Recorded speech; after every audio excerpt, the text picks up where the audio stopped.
the first semifinals is myself versus Wild Eyes, because again, Wild Eyes beat no one. On matchups, we have somewhat similar matchups. We both have Brit Air, which is the exact same deck. We both have US mid-range, slight differences, and I have Feigned Retreat Jagro. He has German US Heinz. So we're both triple aggro. We both banned mid-range. So game one is an air mirror. Air mirrors are notoriously difficult. Here, I think my mulligan's fine. You always keep the one drop. I think keeping Hurricane is fine, especially going second. Because if you play a one drop and your opponent has air superiority, they'll almost certainly play it, and then you play a Hurricane, and they're usually forced to double sack into it, or they're forced to have a second air superiority, or they're forced to buff attack into it, in which case it's easier to kill the buffed unit. So in my case, I'm fine with my mulligan. For Wild Eyes, it's hard. Wrath is one of the single most important cards in the air mirror match. Wrath is an incredibly important card, but he's going first with no one drops. So it's risky to keep Wrath and lose tempo in the early game. But I think you should still keep. I think you should keep Wrath and air superiority, and I'm fine with my mulligan. So we each get somewhat disappointing hands. Mine's slightly better.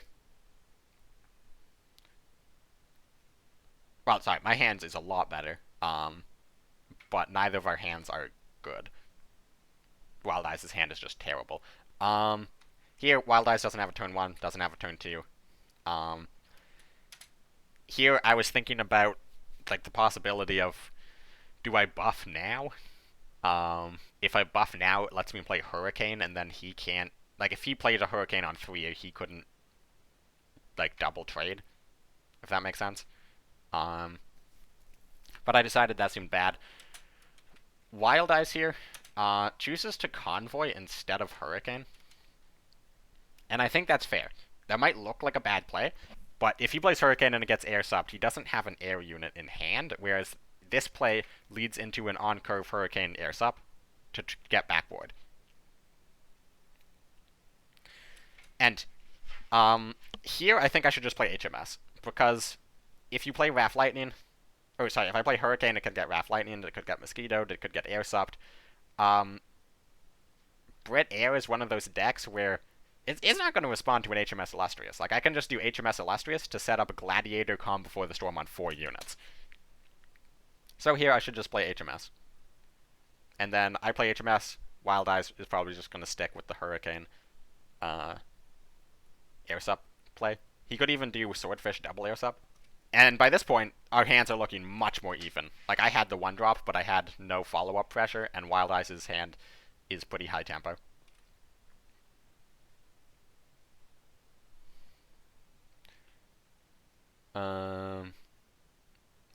Yeah, I'm sure he's certain that I had air sup, because if I'm thinking about playing something on turn 2, it's almost certainly going to be an air sup or a Finest Hour.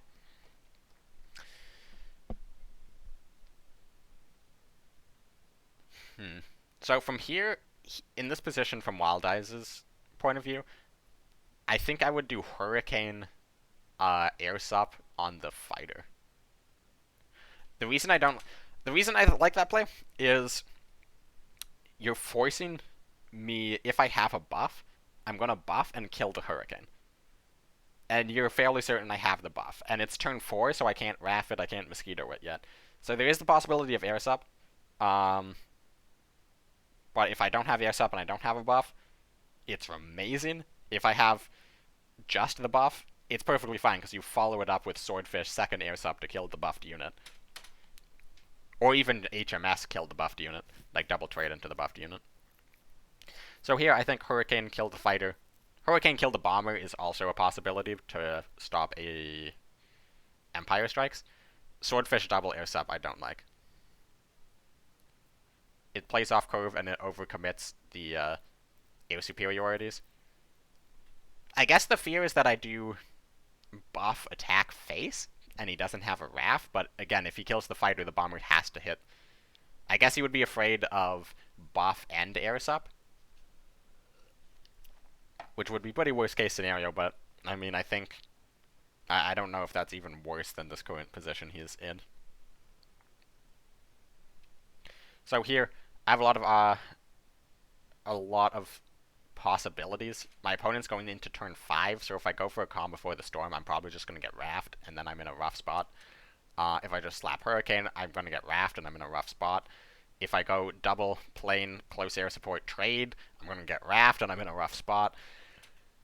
So, moral of the story is, I'm going to be in a rough spot. Also, if I just play 2 or 3 units and don't buff anything, I could potentially get Swordfish Empire Strikes and just immediately lose the game, get the full board full cleared. So I actually like a Gladiator Calm Before the Storm, I think is my best play here. Because even if he has Wrath, it only Wraths one of them, and then I have the close air support follow-up.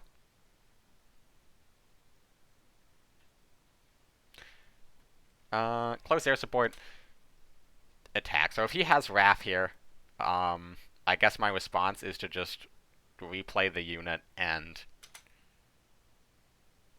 Calm Before the Storm, which isn't great. I think Calm Before the Storm is probably better in that spot. The one plus this play has is the unit that got buffed has Blitz, so if it gets retreated with Wrath, I get a Blitz Bomber back in hand. But my follow-up play would be to replay it Calm Before the Storm, so that's not actually using the Blitz. So yeah, I don't really like my play. Fortunately for me, Wild Eyes does not have the Wrath, and this is sort of the situation he was scared of, but in this time, my unit's a 4-6 instead of a 4-3, and he doesn't have the air sup in hand anymore. I really don't think you can afford to play Convoy. I think you just have to play Hurricane Gladiator. My Bomber's going to be hitting something, and then you follow it up with the Mosquito. You hope the Bomber hits the Hurricane, Mosquito comes down, deals the 3 extra damage to the buffed Swordfish, and the Swordfish dies. The play Wild Eyes is currently going for does not come back into the game. And Calm Before the Storm just, like, takes this game not entirely out of the possibility of winning. He can do double Hurricane, which gets blown out by Empire Strikes, which is why I don't like it. I actually think the best play there would probably be Mosquito into the 7-6. But the reason this play, it possibly needs to commit to this play, because what this play allows is if I attack the 2 Bombers in, it leads into HMS Empire Strikes, deal 3 damage to everything on my board. So he could potentially kill 2 of my units if I'm forced to double trade. The problem is if I have Empire Strikes, he immediately dies, and I guess that's just a risk he has to accept.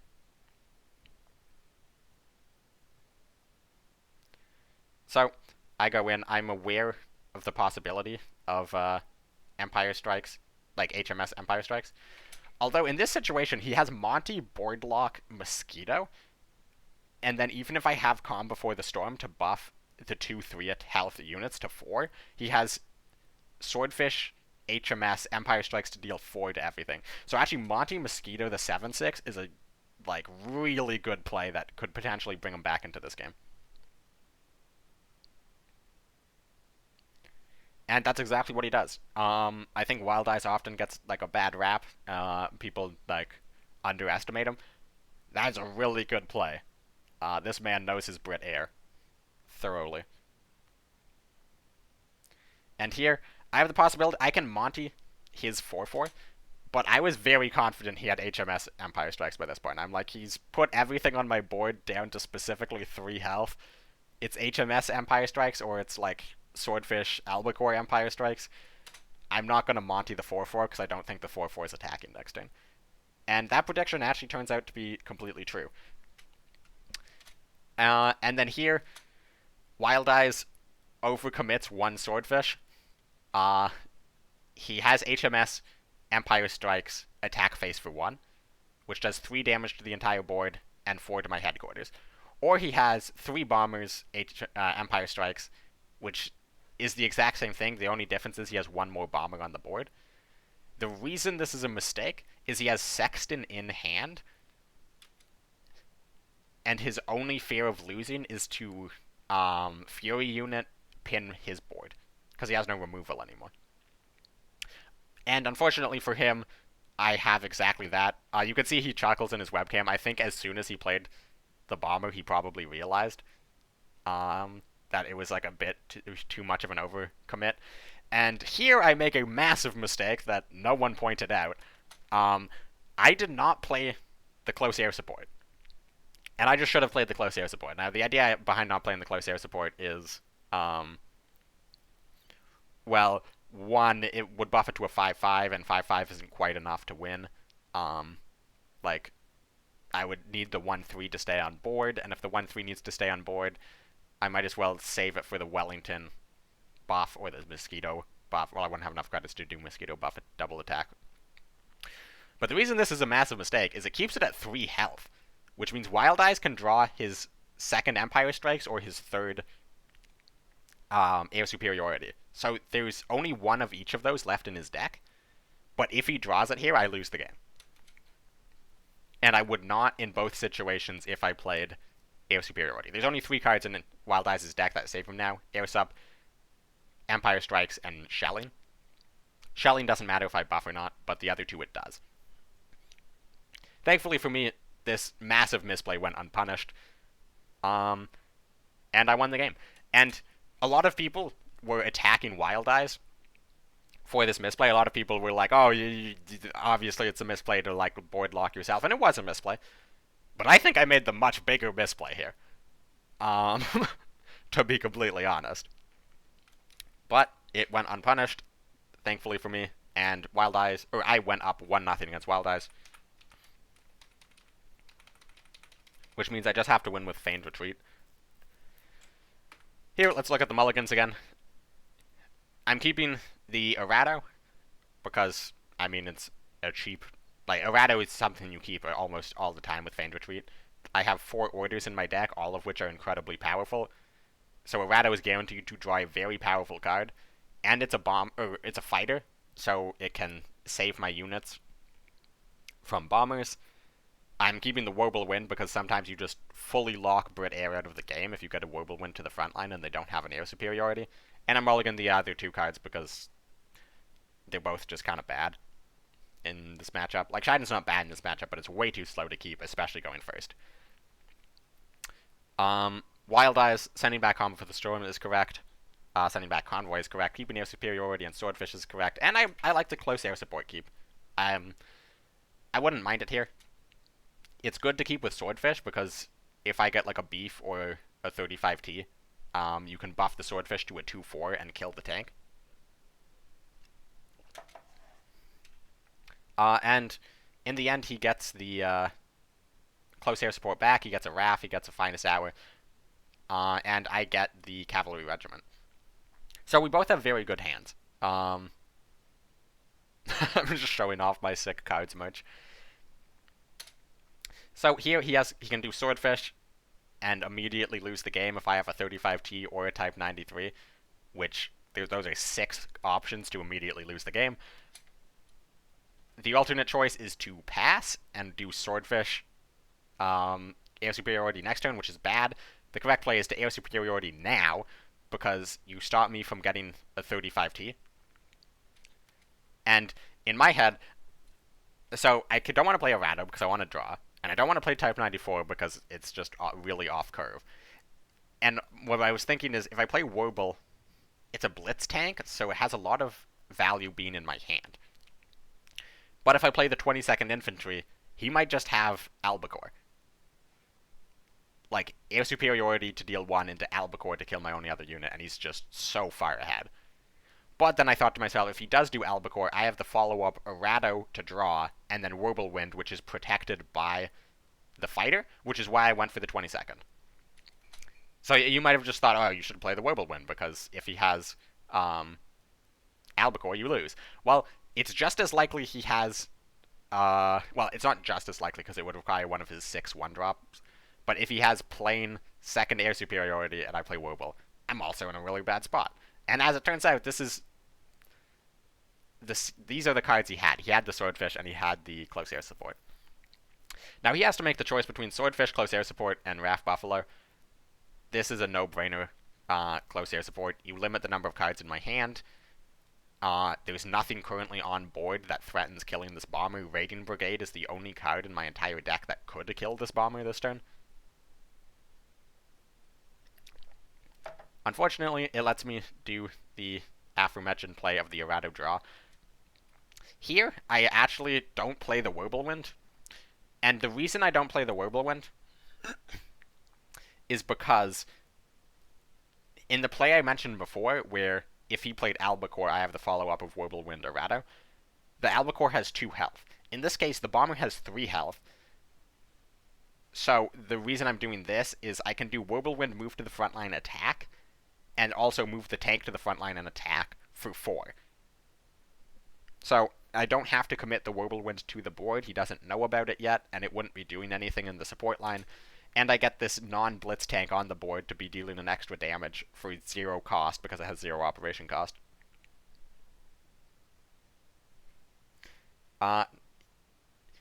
Here, I think Wild Eye should have done Gladiator, close air support to turn the Bomber into a 3/5 and then kill the errata. I think the Buffalo is too slow. I think if you...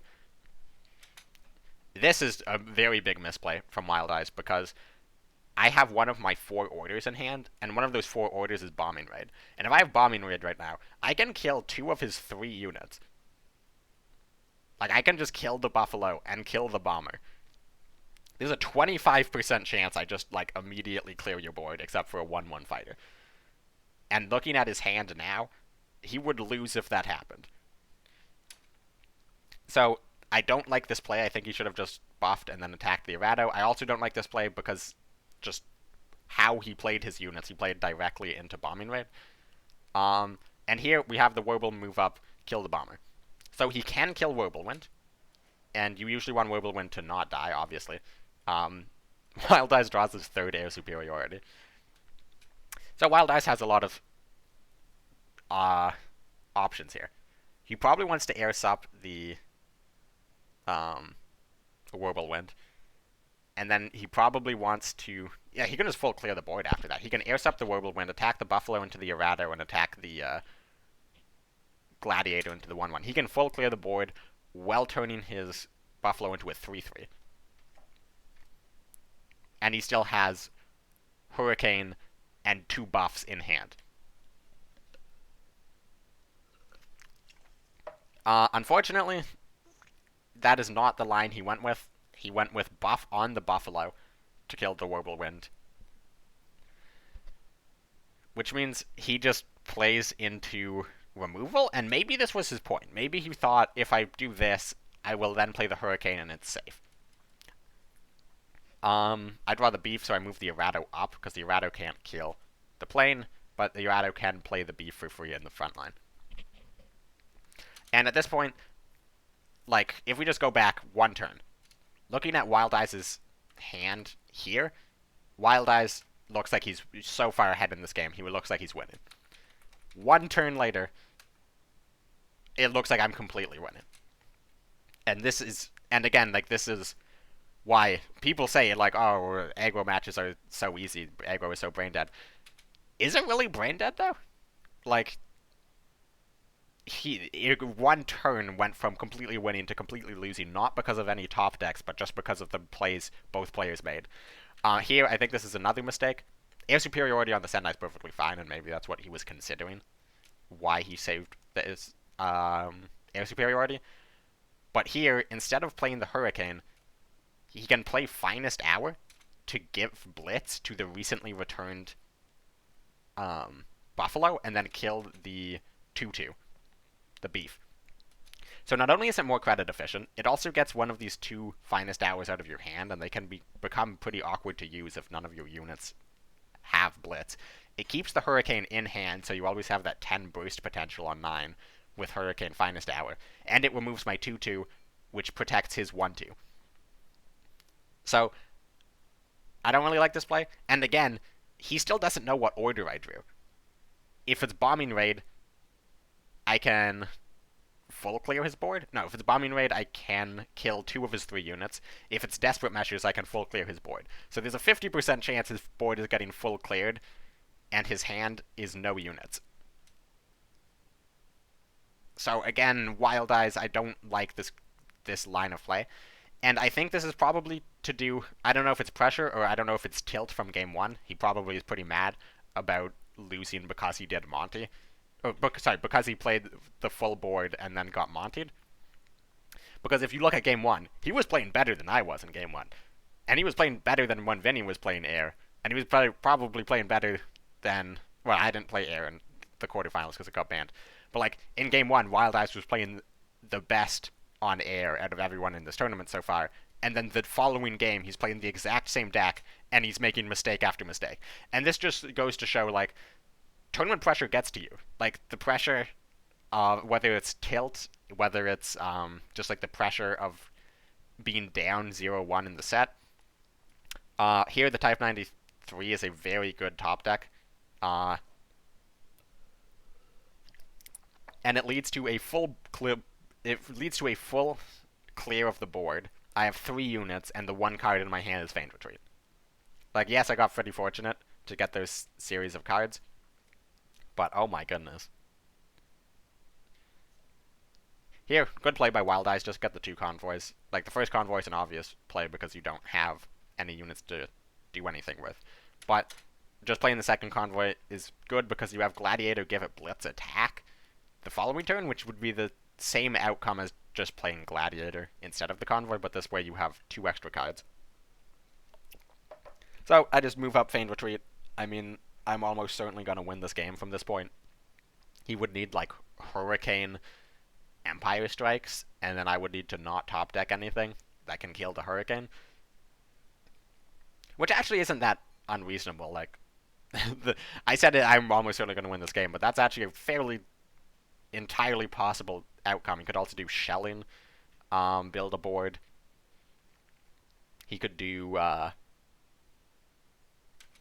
the HMS Illustrious. He hasn't played that yet this game. That would, like, destroy my board pretty well. Instead, he makes a mistake here, if I remember correctly. So it is correct to just go for the Gladiator and the Wellington to remove 2 units. Unfortunately, he kills the tank in the back line with the fighter, and I think he forgot the errata was a fighter in the front line, which means he has to take the damage on Wellington. If we had done this the other way around, Wellington would be at 4 instead of 3 health, which, as it turns out, is a pretty big deal, because it means I wouldn't be able to kill it on board. Akita finds Enigma to draw 3. That might look like a really good top deck. I don't actually know if that's good, because I could have just drawn 4 credits worth of units to draw me. Like, for example, if the Enigma was just not there in the deck and I instead just drew the next card, for 3 credits I could have played Signal, Cavalry, and Type 93, and then drawn an extra card with an extra credit. So Enigma looks like a really good top deck, and it sort of is, because it gives me the choice between all of these, but like, Feigned Retreat is such a powerful effect. If I had just, Enigma wasn't there, it would have done the exact same thing, but better.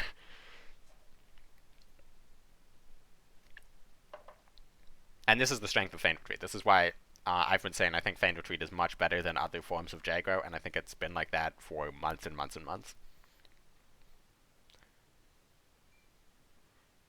Here, Wild Eyes needs to go face.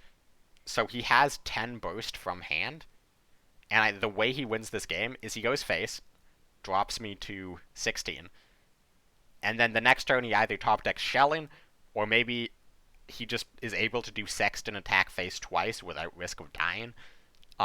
He just needs to bring me to 10 and kill me with Hurricane. Like, he's not going to win by trading. I have the ability to draw through my entire deck. And here are Type 93 number 2 and Type 93 number 3. This is very lucky, but, I mean, again, I have access to my entire deck.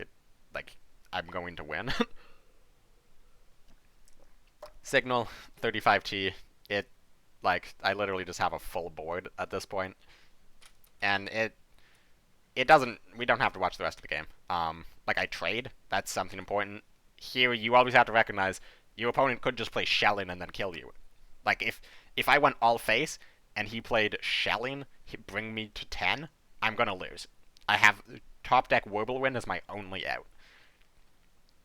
So it's never too late to throw away a game that's completely winning. but I don't, and I mean, Wild Eyes just can't do anything. He can pin a couple units, but he's dead on board. And that is the end of the first semifinals.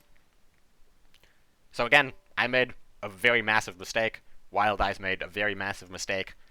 The difference between it is I didn't let it affect my gameplay afterwards. Like, on one hand, I got the massive advantage of my mistake did not go punished. Wild Ice's mistake did get punished, and that's a very big toll on your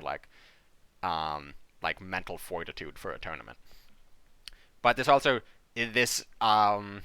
is just like the game Vinny had, where Vinny played very well. Well, Vinny played pretty well in game one, um, and then in game two just completely threw because he was tilted about how he lost game one. And it's hard. It's actually hard in a tournament. If you lose a game you feel you should have won, you're angry and it affects your play. And that is just something you have to work on. And I have the advantage of having probably the most tournament experience out of anyone in cards. And I've had tournaments where I've gone on tilt. But you learn and you improve. And I think Wild Eyes is a beast on ladder, so I fully expect him to be back in a future OCC, and I expect him to do better.